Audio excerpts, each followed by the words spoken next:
से मैं हूं आकाश नियाजी। जिला गुजरात की इंतजामिया ने पुलियां बंद करने वालों के खिलाफ क्रैकडाउन का आगाज कर दिया है।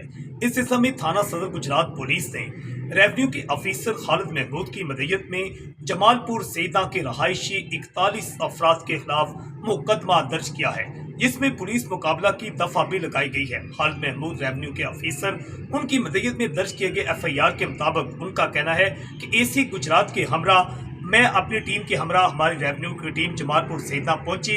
हमें इत्तला मिली थी कि यहाँ पर जो पुली थी उसे बंद किया गया था। उस पुली के बंद किए जाने के बायस जो बरसाती नालों का पानी था शहर गुजरात में दाल हो गया। शहर गुजरात में पानी दाल होने के बायस जगह जगह पर पानी भी वहाँ गलियों में खड़ा हुआ है और मकानों को नुकसान भी पहुंचा। उनका कहना है कि जब रेवेन्यू की टीम जमालपुर सेदा पहुंची थी तो वहां पर देखा गया कि वहां की जो कुछ अफराद थे मुसल्लह FIR के मुताबिक उन्होंने AC गुजरात बिलाल जुबैर और उनकी टीम पर हमला कर दिया, दावा बोल दिया और उनको गलीज तो वहां पर गालियां भी दी गई, कार सरकार मदाहलत की गई, धमकियां दी गई और इसके अलावा ये भी इल्जाम लगाया गया कि महकमा रेवेन्यू की जो सरकारी मोटरसाइकिल थी उसे भी तोड़ फोड़ दिया गया।